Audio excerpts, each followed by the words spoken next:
আপনার budget right now যদি 15,000 টাকার মধ্যে হয়ে থাকে এবং এই বাজেটের সবচাইতে সেরা স্মার্টফোনটি আপনি কিনতে চাচ্ছেন আনঅফিশিয়ালি, তাহলে এই ভিডিওটা আপনার জন্য। কারণ আজকে ভিডিওতে আমরা তিনটে স্মার্টফোন নিয়ে আলোচনা করতে যাচ্ছি, যে তিনটা স্মার্টফোন রাইট নাও বেস্ট কিছু অফার করছে। হ্যাঁ, এগুলোর দাম আগে আরেকটু বেশি ছিল, কিন্তু এই মুহূর্তে অনেকটাই কম দামে পাওয়া যায় এবং বলতে পারেন 15,000 টাকায় যাদের বাজেট এর নিচেই, তাদের জন্য সবচেয়ে সেরা কিছু অফার করছে এই ডিভাইসগুলো। তাহলে আমরা যে কাজটা করবো, প্রথমে একটু কম দাম, মানে ধরুন আপনার বাজেট 12,000 টাকার আশেপাশে, এখান থেকে স্টেপ বাই স্টেপ একটু আমরা এগিয়ে একদম 15,000 টাকা পর্যন্ত যাচ্ছি। আর আজকের ভিডিওতে আমি যে স্মার্টফোনগুলো নিয়ে কথা বলতে যাচ্ছি, প্রতিটা স্মার্টফোনে কিন্তু আপনারা SMS গ্যাজেটে এই প্রাইসেই পেয়ে যাবেন, যেটা বাজারের সবচাইতে বেস্ট প্রাইস বলা যেতে পারে। ডিসক্রিপশনে SMS গ্যাজেটের যাবতীয় ইনফরমেশন মেনশন করা থাকলো। অলরাইট, তাহলে শুরু করছি একদম যাদের বাজেট কিনা 12-12,500 টাকা এরকম, তাদের জন্য গতকালকে আমাদের চ্যানেলে একটা রিভিউ দেওয়া ছিল Moto Z24। এই ডিভাইসটাকে কিন্তু আনঅফিশিয়াল ভাবে চয়েস করা যায়, কারণ এই ডিভাইসটার স্পেশালিটি হচ্ছে এটা ভালো প্রসেসর রয়েছে, বড় ব্যাটারি রয়েছে। যেমন এটার প্রসেসর হিসেবে রয়েছে MediaTek Helio Z85। MediaTek Helio Z85 দিয়ে আমরা রিসেন্টলি একটা ডিভাইস লঞ্চ হতে দেখলাম, একটা অফিসিয়াল ফোন, যা 24,000 টাকাতেও পাওয়া যাচ্ছে। কি একটা অবস্থা! তো সেই জায়গায় এই ডিভাইসটা মোটামুটি একটা ডিসেন্ট পারফরমেন্স আপনাকে দিচ্ছে কিন্তু এরকম প্রাইস পয়েন্ট থেকে, এবং এটার উপর আপনি ভরসা রাখতেই পারেন। ওদিকে আমরা দেখতে পাই 8GB র্যাম রয়েছে, 128GB স্টোরেজ রয়েছে। এই জায়গাটাও কিন্তু বেশ বড় সড়ো, বিশেষ করে যারা মাল্টিটাস্কিং এ কাজবাজ করেন তাদের কাজে লাগবে অবশ্যই একটু বেশি র্যাম। এই ফোনের ক্যামেরা সেটআপের রিয়ারে আমরা দেখতে পাই দুইটা শুটার রয়েছে। মেইন শুটার 50 মেগাপিক্সেল, দেন 2 মেগাপিক্সেল একটা সহকারী সেন্সর ডেপথ সেন্স করবে, আর একটা হচ্ছে গিয়ে ফ্রন্ট ফেসিং ক্যামেরা, ওটা 16 মেগাপিক্সেলের। এটাকে যদি আপনি কিনা 12-13,000 টাকা ফোনের সাথে কম্পেয়ার করেন, তাহলে ক্যামেরায়ও কিন্তু one of the best phone এই প্রাইস পয়েন্টের। বেশ কিছু ছবি তো আপনাদের সামনে রয়েছেই, পাশাপাশি এই যে প্রত্যেকটা স্মার্টফোনে আমরা কথা বলতে যাচ্ছি, প্রত্যেকটার এই ফুল রিভিউ আমাদের চ্যানেলে দেওয়া আছে। তো আমি বলবো যদি আপনার কোনোটা পছন্দ হয়, ওইটা নিয়ে বিস্তারিত জানার জন্য অবশ্যই ফুল রিভিউটা দেখে নেবেন। সেই ক্ষেত্রে আপনার বুঝতে আর একটু সহজ হবে, কারণ আমি তো আর এখন ইন ডেপথ আলোচনা করছি না। তো এটার ক্যামেরাও ভালো। দেন আমরা যদি যাই এটার ব্যাটারিতে, সেখানে আমরা দেখতে পাই 6000 mAh এর ব্যাটারি। মিডিয়া কনজাম্পশন যারা করেন তাদের কিন্তু ভালো লাগবে এই ডিভাইস ভাই, কারণ এখানে 6000 mAh এর ব্যাটারির পাশাপাশি আমরা 33 ওয়াটের চার্জিং সিস্টেম দেখছি। তো বেশ ভালো ব্যাটারি ব্যাকআপ, একই সাথে কিন্তু ডিভাইসটাকে দ্রুত চার্জ করা যাচ্ছে। আবার স্টেরিও স্পিকারও রয়েছে, যাও এই প্রাইস পয়েন্টে একেবারেই দেখা যায় না আর কি। তবে হ্যাঁ, একটা জায়গায় কমতিও অবশ্যই আছে, তাহলে এর ডিসপ্লে, যেখানে আমরা HD+ রেজলিউশনের একটা IPS LCD প্যানেল দেখি। যদিও এতে আমরা 500 কাটআউট দেখছি, 90 হার্জ হাই রিফ্রেশ রেট দেখছি, স্টিল আমরা হাই রেজলিউশন মিস করছি আর কি। তো যদি কিনা এই জায়গাটাকে আপনি কনসিডার করতে পারেন, মানে এই হাই রেজলিউশনের ব্যাপারটা, তাহলে কিন্তু বাকি সবকিছু মিলে এই ডিভাইসটা একেবারে বেস্ট এই প্রাইস পয়েন্টের, এটুকু বলাই যেতে পারে। আর এই ডিভাইসটার দাম ছিল 13,000, বাট আমি আমাদের স্পন্সর তাদেরকে রিকোয়েস্ট করে বলছি যে ভাই আর একটু কমান, ওরা এখন এটাকে 12,500 টাকায় দিতে পারবে আপনাদের। সো এই প্রাইস পয়েন্টে এটা একটা ভালো ডিল আমি বলছি। দেন আমরা যদি আরেকটু বাজেট বাড়াতে পারি, তাহলে কিন্তু চয়েস করতে পারি ওয়ান অফ দ্য জনপ্রিয় স্মার্টফোন Redmi 11 Prime। এই ডিভাইসটাও কিন্তু বেশ জনপ্রিয়। এটার মার্কেট প্রাইস রাইট নাও দেখলাম ওরকম 15,000 15,500 মধ্যে পাওয়া যায়। SMS গ্যাজেটে অবশ্য 15,000 টাকায় পেয়ে যাবেন আপনারা 6/128GB ভ্যারিয়েন্টটা। তো এই ডিভাইসটাতে আমরা দেখতে পাই কিন্তু IPS LCD প্যানেল রয়েছে, তবে এবারে ফুল HD+ রেজলিউশন, যেখানে আমরা 90 হার্জ হাই রিফ্রেশ রেট পেয়েছি। ইভেন এই ডিসপ্লেকে প্রোডাকশন করছে Corning Gorilla Glass 3।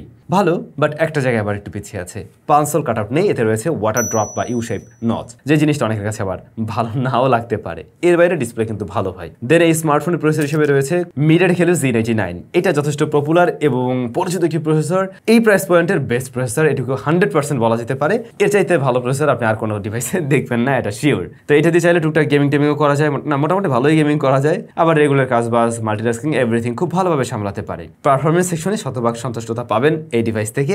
দেন আমরা যদি ক্যামেরা যাই, 50 মেগাপিক্সেল মেইন, 2 করে আরো দুটো শুটার, ফ্রন্ট ফেসিং ক্যামেরা 8 মেগাপিক্সেলের। এটার ছবি কোয়ালিটি মোটামুটি ওকে, যেহেতু দাম কিছুটা বেড়েছে আগের ডিভাইসের সাথে কম্পেয়ার করতে গেলে, সেই জায়গায় আমি এর ছবির কোয়ালিটিকে অনেকটা এগিয়ে রাখতে পারছি না, ওকে লেভেলের মধ্যে থাকছে আর কি। কিছু স্যাম্পল রয়েছে আপনাদের জন্য।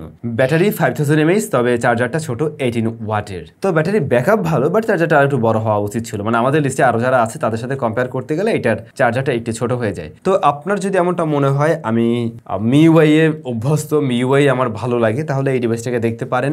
পারফরমেন্সে ভালো পাবেন, ফুল HD+ রেজলিউশন রয়েছে। কনসিডার করতে হচ্ছে ওয়াটার ড্রপ নচ, এটুকু কনসিডার করতে পারলে আই হোপ এইটা নিয়েও আপনারা খুব একটা প্যারা খাবেন না। এই ফোনটা এখন পর্যন্ত যারা ব্যবহার করছে আমি দেখলাম, তেমন কোনো রিপোর্ট আমি পাইনি। তারপর আপনারা কমেন্ট করে জানাবেন যারা এই ডিভাইসটা ব্যবহার করছেন কোনো ধরনের ইস্যু ফেস করছেন কিনা। এই কথা বলার কারণ আছে, কারণ Xiaomi এমন একটা অবস্থা, আজকে এক রূপ দেখায়, কালকে গিয়ে আর এক রূপ দেখায়, এরপরে দোষ হয় রিভিউয়ারদের। মানে MIUI তো অবস্থা এমনই, আপনারা খুব ভালো করে জানেন, নতুন করে বলার কিছু নেই। অলরাইট, এটাকে চয়েস করতে পারেন। এরপরে যদি কিনা বাজেট আপনার এরকমই হয়ে থাকে 15,000 টাকার মতো, বাট আপনি রিয়েলমি ডিভাইসের উপরে ভরসা রাখতে পারেন, তাহলে রিয়েলমির এই ডিভাইসটাকে দেখতে পারেন, Realme 10। এই ডিভাইসটা সব দিক থেকে কিন্তু দারুণ কিছু অফার করছে। যেমন ডিভাইসটাতে রয়েছে super AMOLED panel, 90 hertz high refresh rate, full HD+ রেজুলেশনের। এখন পর্যন্ত সবচাইতে বেস্ট ডিসপ্লে এই প্রাইস পয়েন্টের এটাই। আবার ডিসপ্লেকে প্রোটেকশন করছে কর্নিং গরিলা গ্লাস 5। এই জায়গায়ও দেখুন আগের দুটো ডিভাইস থেকে সে কিন্তু অনেকটাই এগিয়ে আছে রেসে। প্লাস এটার ব্রাইটনেস, কালার টালার সবকিছু মিলে দুর্দান্ত লাগবে এই ডিসপ্লে। দেন এই ডিভাইসে আমরা দেখতে পাই মিডিয়াটেক হেলিও Z99 প্রসেসর রয়েছে, যা একটু আগে আমরা দেখলাম Redmi 11 প্রাইমেও রয়েছে। সো পারফরমেন্স এখানে সেম টু সেম বলতে পারছেন, এবং এটা যথেষ্ট ভালো প্রসেসর। তা তো আমি বললামই এই প্রাইস পয়েন্টের সবচেয়ে সেরা প্রসেসর। তবে এই ডিভাইসটার কমতির জায়গাও একটা আছে। এটা এই যে 15,000 টাকায় আপনারা পাবেন 4GB র্যাম ভেরিয়েন্টের, 4/64GB। তবে ডেডিকেটেড সিম কার্ড স্লট রয়েছে, যেখানে আপনি একটা মেমোরি কার্ড ব্যবহার করে মেমোরিটাকে বাড়াতে পারছেন আর কি, স্টোরেজ বাড়াতে পারছেন, বাট র্যামটা একটু কম। মাল্টিটাস্কিং আগের দুটো ডিভাইস থেকে কিঞ্চিত পিছিয়ে থাকবে, কিন্তু এমনিতে ডে টু ডে টাস্ক বা গেমিং টেমিং এ আপনার কাছে খুব একটা মানে ঘাটতি মনে হবে না দুটো ডিভাইসের সাথে কম্পেয়ার করতে গেলে আর কি। পরবর্তী বিষয়ে তো অবশ্যই যাবো, তবে আপনাদের কাছে ছোট একটা রিকোয়েস্ট, যারা আমার চ্যানেলের ভিডিও রেগুলার দেখেন কিন্তু এখনো সাবস্ক্রাইব করেন নাই ভাই,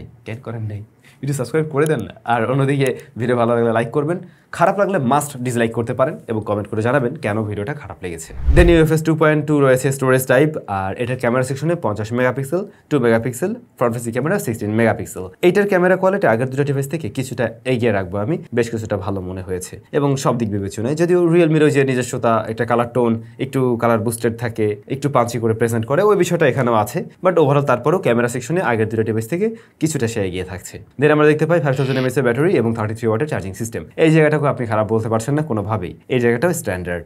আর এই প্রত্যেকটা ডিভাইসে কিন্তু সাইড মাউন্টেড ফিঙ্গারপ্রিন্ট স্ক্যানার আমরা পেয়েছিলাম। সো এই ছিল আমাদের মোটামুটি 3টা ডিভাইস। এখন দেখুন রিয়েলমি ডিভাইসটা তারাই চয়েস করবেন যারা ভালো একটা ডিসপ্লে চান, সবচেয়ে সেরা ডিসপ্লে চান, ক্যামেরাটা ভালো হতে হবে এবং আপনার অবশ্যই মিডিয়াটেক হেলিও Z99 এর মতো প্রসেসর, পাওয়ারফুল প্রসেসর থাকলে হয়, তারা চয়েস করতে পারেন। বাট মাল্টিটাস্কিং আপনি খুব একটা ভাবেন না, খুব বেশি মাল্টিটাস্কিং আপনার প্রয়োজন পড়ে না, তারা এটাকে চয়েস করুন। যদি মাল্টিটাস্কিং এ খুব বেশি দরকার হয়, বাজেট একটু কম হয়, তাহলে আপনি দেখবেন ওই যে ইয়েটা মোটর ফোনটা।